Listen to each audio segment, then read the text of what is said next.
ஒரே ஒரு 5 லிட்டர் இதய மந்த்ரா கடல் எண்ணெய் பேக் ஒரு மாசம் முழுசுக்கும் அத்தனை சமையல் முடிச்சு விடலாம். இதய மந்த்ரா. அனைவருக்கும் காலை நேர வணக்கம். ஏறக்குறைய 2 மாதங்களுக்கு பிறகு சென்னையில் உங்களை எல்லாம் நான் சந்திக்கிறேன். இன்று மிக மிக முக்கியமான ஒரு விஷயம் குறித்து புதிய தமிழகம் கட்சியினுடைய நிலைப்பாட்டை தெளிவுபடுத்துவதற்காக இங்கே நான் பத்திரிகையாளர் சந்திப்பை ஏற்பாடு செய்திருக்கிறேன். புதிய தமிழகம் கட்சியின் சார்பாக நாங்கள் தொடர்ந்து தமிழ்நாட்டில் பூரண மதுவிலக்கை அமல்படுத்த வேண்டும் என்று நாங்கள் போராடி வருவதை பத்திரிகையாளர்கள் அறிவீர். 2023ஆம் ஆண்டே டாஸ்மாக் குடியின் பிடியிலிருந்து தமிழகத்தை மீட்போம், மதுவில்லா புதிய தமிழகம் படைப்போம் என்று இங்கே தான் முதல்ல நான் ரிஜிப் ஆளுநர் மாளிகை நோக்கி பேர் நடத்தினோம். அதுக்கு பிறகு எண்ணற்ற போராட்டங்களை நடத்தியிருக்கிறோம். எனவே மதுவுக்கு எதிரான போராட்டம் என்பது எந்த ஒரு தனி நபருக்கோ எந்த ஒரு கட்சிக்கோ எந்த ஒரு சமுதாயத்துக்கு எதிரானது அல்ல. தமிழக மக்கள் இந்த மதுவுக்கு மிகப்பெரிய அளவுக்கு அடிமையாகி பாதிப்புக்கு ஆளாகி இருப்பதை நாங்கள் உணர்ந்து இதை புதிய தமிழகம் கட்சி துவங்கப்பட்ட காலத்திலிருந்து இது ஒரு மிக முக்கியமான கொள்கையாக நாங்கள் பரப்புரை செய்து வருகிறோம். புதிய தமிழகம் கட்சி 1997 அதிகாரபூர்வமாக துவக்கப்பட்டது. அதற்கு முன்பாக தேவேந்திரகுல வேளாளர் கூட்டமைப்பு தான் இருந்தது.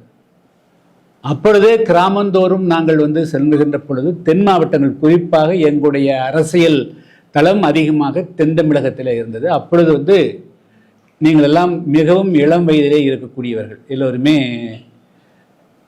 2000க்கு பிறகுதான் பெரும்பாலானவர்கள் பிறந்திருப்பீர்கள்.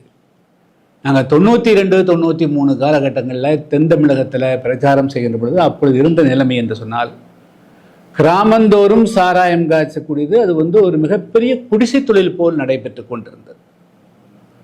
அதனால் மிகப்பெரிய அளவுக்கு பாதிப்புகள், சண்டைகள், சச்சரவுகள், சாதி மோதல்கள் அதுக்கே காரணமாக இருந்தது. அதனால் நாங்கள் மக்களிடத்திலே விழிப்புணர்வு, அதாவது போகின்ற பொழுது அரசியல் ஒரு பக்கம் இருந்தாலும் கூட அவர்களை திருத்துவது, நல்வழிப்படுத்துவது அப்படிங்கிறது எங்களுக்கு பிரதானமாக ஒரு பணியாகவே நாங்கள் அது கொள்கையாகவே மதுவில்லாத தமிழகங்கிறது எங்களுடைய மிக முக்கியமான கொள்கை. எனவே புதிய தமிழகம் கட்சியை பொறுத்த மட்டிலும் தமிழகத்தில் ஒரு அரசியல் கட்சியாக செயல்பட்டு தேர்தலில் போட்டியிடுவது என்பது ஒன்றாக இருந்தாலும் கூட தமிழ் சமுதாயத்தை திருத்துவதையும் ஒரு மிக முக்கியமான கொள்கையாக கொண்டுதான் செயல்படுகிறோம். அந்த வகையில்தான் நாம் தமிழர் கட்சியினுடைய சீமான் அவர்கள் கடந்த வாரத்தில் கள் ஒரு உணவு, அது எங்களுடைய உரிமை என்ற ஒரு முழக்கத்தோடு தூத்துக்குடி மாவட்டம் திருச்செந்தூர் அருகே இருக்கக்கூடிய பெரியதாளை என்ற கிராமத்தில் அவரே பனையேறி கல் இறக்குகின்ற ஒரு போராட்டத்தை அறிவித்து இருந்தார். இந்த செய்தி எங்களுக்கு தெரிந்த உடனேயே நாங்கள் உடனடியாக நான் கள் உணவல்ல, அது ஒரு விஷம் என்று என்னுடைய முகநூலில் பதிவு செய்ததோடு தமிழ்நாட்டில் கூடிய அனைத்து மாவட்டங்களிலும் புதிய தமிழகம் கட்சியின் சார்பாக இந்த மாதிரி கள் உணவு என்ற ஒரு தவறான பிரச்சாரத்தை ஒரு இயக்கம் மேற்கொள்ளுகிறது. அது உணவு அல்ல, அது ஒரு மது. மேலும் எப்பொழுது டாஸ்மாக், அதாவது IMFL, இந்தியன் மேடு ஃபாரின் லிக்கர் என்று தமிழ்நாடு அரசால் அது கொண்டு வரப்பட்டதோ அப்பொழுதே பனை மற்றும் தென்னை மரங்களிலிருந்து கல் இறக்குவதற்கும் அதே போல சாராயம், நாட்டு சாராயம் காய்ச்சுவதற்கும் முற்றாக தடை செய்யப்பட்டிருக்கிறது. எனவே ஏற்கனவே கள் இறக்குவதற்கு தடை செய்யப்பட்டிருக்கக்கூடிய வேளையில் திடீரென்று தமிழகத்தில் இருக்கக்கூடிய அனைத்து அரசியல் கட்சிகளுமே, பெரும்பாலான அரசியல் கட்சி, இன்னைக்கு இருக்கக்கூடிய ஆட்சிக்கூடிய திராவிட முன்னேற்ற கழகத்தினுடைய தலைவர், தமிழ்நாட்டுடைய முதலமைச்சராக இருக்கக்கூடிய ஸ்டாலின் அவர்களே 2011-12 நாங்கள் எல்லாம் ஒன்று சேர்ந்தே தமிழ்நாட்டில் பூரண மதுவிலக்காக போராடி இருக்கிறோம். சசி பெருமாள் நாகர்கோவில் சென்று இபி டவரில் ஏறி, அவர் டெலிஃபோன் டவரில் ஏறி உன்னை உயிரை மாய்த்து கொண்டார். அப்படிதான் தமிழ்நாட்டில் எல்லா அரசியல் கட்சிகளுமே பூரண மதுவிலக்கைத்தான் வலியுறுத்தி இருக்கிறார்கள். எல்லாரும் தமிழ்நாட்டில் மது வேண்டும் என்று எந்த அரசியல் கட்சியுமே சொன்ன ஒரு அரசியல் கட்சி கூட கிடையாது. அப்படி இருக்கிற போது திடீரென்று இப்போது 2026 சட்டமன்ற தேர்தல் வருது. எல்லாரும் அழுத்தம் கொடுத்து எப்படியாவது 2026 பூரண மதுவிலக்கை அமல்படுத்துவோம் என்று எல்லா அரசியல் கட்சிகளும் சொல்ல வைக்க வேண்டும் என்பதுதான் எல்லோருடைய நோக்கம். இந்த நேரத்தில் நேர்மாறாக மதுவிலக்கு நேர்மாறாக கள் இறக்கும் போராட்டத்தை அறிவித்து தானே மரமேறி கள் அருந்துவேன் என்று அறிவித்து இருந்தார். நாங்கள் மனு கொடுத்தோம் காவல்துறை அதிகாரத்தில். ஏற்கனவே கள் இறக்குவதற்கு தடை இருக்கிறது, எனவே அதை தடுத்து நிறுத்த வேண்டும் என்று நாங்கள் வலியுறுத்தியிருந்தோம். ஆனால் தூத்துக்குடி மாவட்ட காவல்துறை அதுபோன்ற ஒரு சட்டவிரோதமான பொதுவெளியில, அது இந்த அரசாங்கமே தடுத்து நிறுத்தி இருக்கக்கூடிய அந்த கள் இறக்கும் போராட்டத்தை வேடிக்கை பார்த்து, அவர் மட்டும் குடிக்காமல் மற்றவர்களுக்கும் குடிக்க கொடுத்தார். இதெல்லாம் எதை சுட்டிக்காட்ட விரும்புகிறது என்பதுதான் மிக முக்கியமான கேள்வி. முதல்ல இந்த கள் உணவு அல்லங்க. உணவுக்கு சில வரைமுறை இருக்குது. எல்லாவற்றையும் உணவாக எடுத்துக்கொள்ள இயலாது. மிருகங்களும் கூட புலியை பசித்தாலும் கூட புல்லை தின்பது கிடையாது. ஆடு பசித்தாலும் இன்னொரு ஆட்டையோ மாட்டையோ கடிச்சு தின்னார். எல்லாம் அவருக்கு இலக்கணம் இருக்குது. கள்ள குறித்து தமிழ் இலக்கியங்கள், இவர் என்ன இந்த தமிழ் தேசியம் பேசுகிறாரோ அந்த தமிழ் தேசியத்தினுடைய அடிப்படையாக இருக்கக்கூடிய நூல்கள், திருக்குறள், கள்ளுண்ணாண்மைக்கு 10 திருக்குறள் போட்டு இருக்கு. ஒன்றில் ஒரு அதிகாரத்தையே ஒதுக்கிக்கிறார். அதில் என்னெல்லாம் சொல்லியிருக்குது? கள்ளாசை கொண்டவர்கள் எக்காலத்திலும் பிறரால் மதிக்கப்பட மாட்டார்கள், உள்ள பெருமையும் இழந்து விடுவார்கள். நம்பர் 1. 2, ஆகினால் கள்ளை குடிக்க வேண்டா, அறிவு ஒழுக்கங்களால் சிறந்த மேன்மக்களால் மதிக்கப்படுவதை வேண்டாதவர்கள் குடித்தால் குடிக்கட்டும். ஏனெனில் குடித்து வெறித்தவனை அவனை பெற்றெடுத்த தாய் பார்த்தாலும் வெறுப்பாள் என்றால் ஒழுக்கத்தையே விரும்பும் நல்லவர்கள் பார்த்தால் எப்படி இருக்கும்? கள்ளை குடிப்பது என்ற மிகவும் விரும்பத்தகாத பெருங்குற்றத்தை செய்தவர்களை நாணம் என்ற அழகான பெண் தன் முகமெடுத்து கூட பார்க்காமல் அவர்கள் இருவரும் இடத்தை விட்டு போய்விடுவாள். அப்படி நாணமற்று போகும்படி செய்துவிடுகிற கல்லை விலை கொடுத்து வாங்குவது, பணத்தை கொடுத்து மெய்மறதியை வாங்கிக் கொள்வது நல்லது கெட்டது தெரியாத மடத்தனம்தான். அதனால் மெய்மறந்த நிலையுள்ளவர்கள் யாரானாலும் செத்த பிணத்துக்கே சமானம். அதனால் கள்ளுண்டு மெய்மறதி அடைகிறவர்கள் கல்லை உண்ணுந்தோறும் பிணமாகி விடுகிற விஷத்தை உண்பர்களே ஆவார்கள். நான் கள்ளு விஷம்னு சொன்னது திருக்குறள் சொல்லியிருக்கக்கூடிய இந்த வார்த்தையை தான் பயன்படுத்துறேன். அடுத்தது, கள்ளை குடித்து நிதானமிழந்து கண் சுழலுகின்ற குடியர்கள் திறந்ததும் வீட்டுக்குள் குடித்தாலும் வீதிக்கு ஊருக்குள் பிற நகைக்கு மானம் கெடுவார்கள். போதையினால் தெரியாமற் செய்துவிட்டேன் என்று பின்னால் சொல்ல செய்கிற குடிப்பழக்கத்தை விட்டொழிக்க வேண்டும். மனத்தில் மறைத்து வைத்திருக்கிற இரகசியங்களும் அதை போலவே போதையில் வெளியாகிவிடும். கள்ளுண்டு மயங்கியிருக்கிறவனை சீர்திருத்த நியாயங்களை சொல்லுவது ஆழமான தண்ணீருக்குள் மூழ்கி மறந்திருப்பவனை தீப்பந்தம் கொண்டு தேடுவதை போன்றது. கள்ளுண்ணும் பழக்கமுள்ளவன் கல்லை உண்ணாதிருக்கிற சமயத்தில் கள்ளுண்டு போதையினால் தள்ளாடுகிற வேறொருவனை பார்க்கிற போதாவது கள்ளுண்பதால் உண்டாகும் தடுமாற்றத்தை எண்ணி பார்க்க மாட்டானா. இவ்வளவு தூரத்துக்கு கள்ளை பற்றி சொல்லியிருக்கிறாங்க. இது திருக்குறள் இருக்கக்கூடியதுங்க. இது சிலப்பதிகாரம். இது இப்போ வாங்கினது கிடையாதுங்க. இது பல வருஷம் 20 வருஷம் மேலே வாங்கினது. இது பல வருஷங்களுக்கு முன்பு எழுதப்பட்ட புத்தகங்க. திருவேங்கடசாமி நாட்டார் அப்படின்னு ஒரு பெரிய புலவர் சிலப்பதிகாரத்தை நாமும் வேங்கடசாமி நாட்டாரோட இது 1805 வெளியிட்ட புத்தகம். அதில் எதுக்காக சிலப்பதிகாரத்தினுடைய நோக்கத்தை சொல்கிற போது அதில் என்ன சொல்கிறாங்க, இதெல்லாம் சொல்லிட்டு முக்கியமாக அவர் சொல்கிறதுலேயே சில தமிழ்நாட்டினுடைய அடையாளமாக 50 காப்பியங்கள், சிலப்பதிகாரம், மணிமேகலை, குண்டலகாசி, அந்த சிலப்பதிகாரம் இவைகளெல்லாம் தான் தமிழினத்தினுடைய அடையாளங்களாகவும் தமிழினுடைய தொன்மை வாய்ந்த இலக்கியங்களாகவும் இவைகள்தான் உலக பொதுமறைகளாகவும் ஏற்றுக்கொள்ளப்படக்கூடியதில் கள்ளும் களவும் காமமும் பொய்யும் வெள்ளைக்கோட்டியும். ஸோ எடுத்தோடனே சொல்றது எதுன்னா கல்லில் தான் ஸ்டார்ட் பண்றாங்க. அதே போலதான் கள்ளும் பொய்யும் காமமும் கொலையும் உள்ள களவுமென் தரவோர் துறந்தவை. நல்லவன் யாருன்னா கள்ள துறந்த எடுத்தோடனே ஸ்டார்ட் பண்றதே கல்லை துறக்கணும் அப்படிங்கிறது தான். அதுக்கு பிறகு இளமையும் நில்லா, யாக்கையும் நில்லா, வலுவிய வான்பெரும் செல்வம் நில்லா அப்படின்னு சொல்லிட்டு இதை பற்றி இந்த கருத்துக்கள் சொல்ற போது கள்ளு, களவு, காமம், கொலை இந்த 4 விஷயத்தில் சொல்லுகின்ற போது கள்ளைத்தான் முதல்ல ஒதுக்க வேண்டும் என்பது சிலப்பதிகாரத்தினுடைய முக்கியமான அம்சம். எனவே தமிழ்நாட்டு மக்களை நல்வழிப்படுத்துவதற்காகத்தான் பல இலக்கியங்கள் தோன்றியிருக்கின்ற முன்னோர்கள் சொல்லியிருக்கிறார். இதையெல்லாம் உள்வாங்கிக் கொண்டுதான் தமிழ்நாட்டில் பூரண மதுவிலக்கு, அது கள்ளோ, சாராயமோ, பீரோ, பிராந்தியோ அல்லது போதை வஸ்துக்கள், கஞ்சாவோ எதுவாக இருந்தாலும் தமிழ் சமூகத்தை கெடுக்கக்கூடாது. அதுக்கு எதிராகத்தான் நாங்கள் மக்கள் இயக்கம் நடத்தி வருகிறோம்.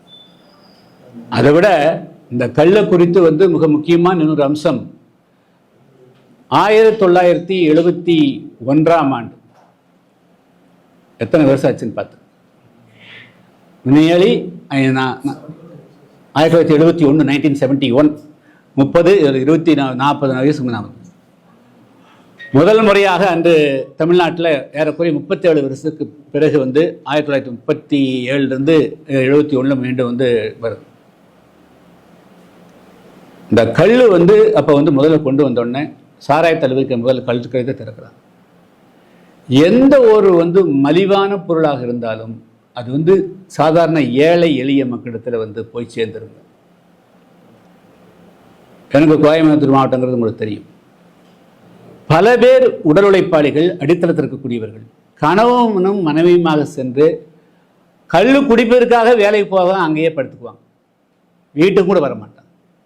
இப்படி நாள் கணக்கில் மாதக்கணக்கில் மயக்கம் உண்டு கிடந்து அவங்களுடைய உடல்நிலை கெட்டு குடும்பங்கள் நாசமாகி போனதை கண்கூட கண்டவன்.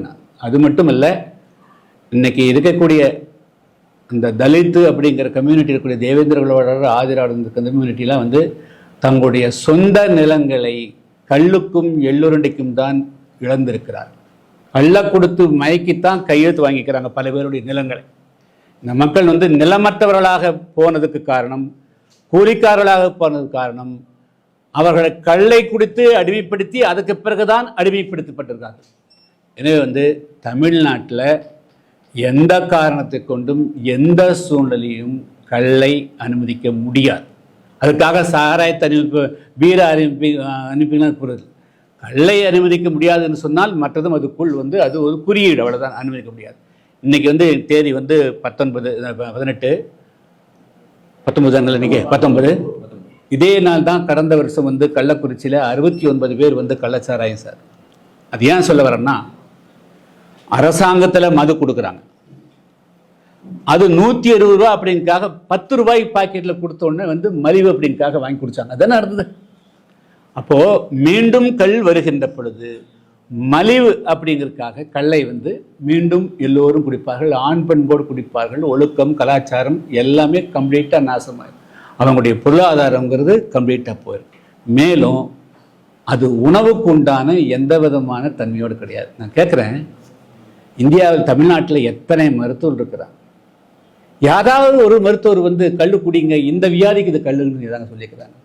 ஒரு நல்லாச்சாமியும் ஒரு பொல்லாச்சாமியும் பேசுறதை வச்சுட்டு ஒரு அரசியல் கட்சி நடத்த ஒரு தலைவர் வந்து தமிழ்நாட்டில் கல் உணவுன்னு சொல்றது எந்த விதத்தில் நியாயம்? இது வந்து எவ்வளவு பெரிய பாதிப்பு உண்டாக்குங்கிறது கொஞ்சமாவது உணர்ந்து பொறுப்போடு சொல்ல வேண்டாமா? எப்படி தமிழ்நாடு அரசாங்கம் வந்து கல் தடை செஞ்சு அனுமதிக்கிறீங்க அப்படின்னா, நாளைக்கு வந்து கஞ்சா வந்து அது ஒரு பயிர் செய்யக்கூடியதாங்க, அது மலைப்பகுதியிலே வரும், கீழே வரும். சரி, கனடாவில் கஞ்சா வந்து அனுமதிச்சிருக்கிறாங்க, ஜெர்மனியில் அனுமதிச்சிருக்கிறாங்க, ஏறக்குறைய 20க்கும் மேற்பட்ட நாடுகளில் கஞ்சா வந்து அனுமதிச்சிருக்கிறாங்க. அந்த நாடுகளெல்லாம் கஞ்சா இருக்கிறது, என்னுடைய தமிழ்நாட்டில், என்னுடைய தமிழ் தேசத்தில் ஏன் வந்து கஞ்சா இல்லை, கஞ்சா விளைவிப்போன்னு சேமான் போனால் போலீஸ் கையிட்டு நிற்குமா? கையிட்டு நிற்பாங்களா? சரி, பல பேர் வந்து குடிசத்தில் சாராயம் காய்ச்சிட்டு இருந்தாங்க, இன்னைக்கு அவர்களெல்லாம் வேலை இல்லாமல் இருக்கிறார்கள். எனவே வந்து பெரிய ஆலய அதிபர்கள் தான் வந்து சாராயம் காய்ச்சி வேண்டுமா, நாங்களும் சாராயம் வெடிப்போம் என்று நாளைக்கு வந்து சாராயம் வெடித்தால் வந்து இந்த போலீஸ் தமிழ்நாடு அரசு சும்மா இருக்குமா? முதல்ல கடந்த 15ஆம் தேதி பெரிய தாளையில் சீமான் வெட்ட வெளியில் பனைமரத்தில் ஏறி கல் இறக்குறதாக அவர் சொல்கிறார். கல் அது வந்து அதுக்கு வந்து முதல்ல வழக்கு போடணும், அவரை கைது செய்யணும். அது காரணம், அவரை கைது செய்ய வேண்டுங்கிறது மட்டும் இல்லை, இது வந்து சமூகத்தில் போக்கிரித்தனத்தையும் அயோக்கியத்தனத்தையும் பொல்லாத விஷயங்களையும் பொது வெளியில் ப்ரொமோட் பண்ணுறது. தனக்கு 4 ஃபாலோயர் இருப்பான் அப்படிங்கிறதுக்காக திடீர் இது வந்து அர்ப்பனுக்கு வாழ்வு வந்தால் அர்த்தராதை கொடை பிடிப்பாங்கிற மாதிரி 4% ஓட்டு வந்த உடனே தலைகளாக குதிக்கக்கூடாது. இந்த சேட்டையெல்லாம் இனிமேல் தமிழ்நாட்டில் பண்ண முடியாது. ஆச்சா, நீ வந்து கல்லை இறக்குறது மட்டும் இல்லாமல் போலீஸ் வந்தால் அருவாள் வெட்டுன்னு எடுத்துக்காட்டினா என்ன அர்த்தம்? சரி, நான் சொல்லிடுறேன், இனி தமிழ்நாட்டில் எந்த இடத்துலையாவது வந்து நீ கல் இறக்கிறதுக்கு வா, நீ ஒரு அருவாள் வந்துக்கிற, ஊருக்கு 100 அருவாளோட வர்றதுக்கு ரெடி இருக்கிற, பானை உடைக்கிறதுக்கு ரெடியாக இருக்கிறாங்க. நீ கல்லை இறக்கிறதுக்கு வந்து நீ பாதுகாப்பு கொடுக்கறதுக்காக வந்து நீ அருவாளை தூக்குனா, ஊருக்கு 100 அருவாள் வந்து பானை உடைச்சு விடுறதுக்கு தூக்குனா என்ன ஆகும்? அதனால வந்து போலீஸ் வந்து இது ஏன் இதில் நீ டாஸ்மார்க் மூடணும்னு சொல்ற போது உன்னை கள்ளுக்கடையை ஒன்று திறந்து விட்டா இதுக்கு விடிவுகாலம் எப்ப வருது? அப்ப இந்த மக்களை நிரந்தரமாக கள்ளை குடித்து அவர்களை மயக்கி அவர்களை அடிமைப்படுத்திக் கொள்ள வேண்டும் என்பதுதான் இவருடைய நோக்கமா இருக்குதா? இதுக்கெல்லாம் நாங்க வந்து ஒரு காலத்திலும் நாங்க அனுமதிக்க மாட்டோம். சீமான் வந்து தன்னை திருத்திக்கணும், இல்லைன்னா திருத்தக்கூடிய சூழ்நிலையில் வரும், அவ்வளவுதான் சொல்ல முடியும். திருத்தப்படுவார். இனி தமிழ்நாட்டில் இந்த மாதிரி எங்கேயாவது வந்து பண்ணிப்பாங்க. அவருக்கு சவால் இருந்ததுன்னா நான் இந்த மரத்தில் ஏறேன்னு சொல்லி ஏறிட்டோம், அப்புறம் நாங்கள் பார்த்துக்கிறோம். அன்னைக்கு தான் இருக்குது. அதனால் வந்து காவல்துறை உடனடியாக வந்து 15ஆம் தேதி யாரெல்லாம் அதில் பங்கு பெற்றார்களோ அவர்கள் மீது வழக்கு பதிவு செய்து நடவடிக்கை எடுக்கணும். இல்லைன்னா அதுக்கு அடுத்த கட்டத்துக்கு நாங்கள் போகிறதுக்காக நாளைக்கு வந்து எங்களுடைய மாவட்ட செயலாளர் கூட்டம் வந்து கோயம்புத்தூர் வச்சுக்கிறோம். நாங்கள் வந்து அதில் முடிவு தெரிவிப்போம். ஏன்னா இது வந்து சாதாரண மக்கள் இன்னும் வந்து சுதந்திரம் பெற்று 78 வருஷம் முடிச்சு பிறகு கூட அந்த மக்களை மீடேற்றி வெளியே கொண்டு வர முடியல. நாங்கள் அவ்வளோ பெரிய போராட்டத்தில் இருக்கிறோம். அவங்க அன்றாட பிரச்சனையிலேயே வந்து போராடுறாங்க. மீண்டும் கல்லையும் கொண்டு கொடுத்து கள்ளச்சாராயத்தையும் காய்ச்சி வச்சு அவன் நிரந்தரமாக அடிமைப்படுத்திருக்க திட்டமா? அப்போ யாருடைய கைக்கூலியை நீ செயல்பட விரும்புகிற? நான் மேலும் வந்து சீமானுக்கு தெரிந்தோ தெரியாமலோ அந்நிய நாட்டில் இருக்கக்கூடிய வெளிநாட்டில் இருக்கக்கூடிய ஈழத்தமிழ் சகோதரர்கள் பணம் அனுப்புறீங்க, தயவு இருந்து இது நல்லது கிடையாது. உங்களுடைய பணத்தால் தான், அதை வச்சுட்டு தான் சீமான் வந்து அரசியல் நடத்துகிறாரு, அதை வச்சு தான் தமிழ்நாட்டு மக்களுக்கு எதிராக பண்ணுறாரு. தமிழ் தேசியம் பேசிட்டு அவர் வந்து கழு தேசியமும் சாராய தேசியத்தை வந்து உருவாக்குறதுக்கு வந்து செய்கிறாரு. அதனால் ஈழத்தமிழ் சொந்தங்கள், நீங்கள் கஷ்டப்படுகின்ற பொழுது உங்களுக்காக நாங்கள் கை கொடுத்தவர்கள் நாங்கள். 1975 உங்களுடைய இயக்கம் உருவான காலகட்டத்திலிருந்து உங்களோடு பயணிக்கக்கூடியவர்கள் நாங்கள். அதனால் இது போன்ற போலியானவர்கள், பித்தலாட்டக்காரர்களுக்கு வந்து உங்களுடைய பணம் வந்து தவறாக பயன்படுத்தக்கூடாது. தமிழ்நாட்டு மக்களை வந்து மீண்டும் மயக்குவதற்கு, அவருடைய உணர்வுகளை மழுங்கடிப்பதற்கு பயன்படுத்தக்கூடாது அப்படிங்கிறது என்னுடைய வேண்டுகோள். அதனால் தமிழ்நாடு அரசு உடனடியாக வந்து 15ஆம் தேதி கல் இருக்கிறது மிகப்பெரிய குற்றம், தடையை மீறிந்த பெரிய குற்றம். நீங்கள் உடனடியாக வந்து வழக்கு பதிவு செய்யணும், கைது செய்யணும். நாங்கள் வந்து நாளைக்கு மாவட்ட செயலர் கூட்டம் நடத்துகிறோம். அடுத்த கட்ட போராட்டம் குறித்து நாங்கள் அறிவிப்போம்.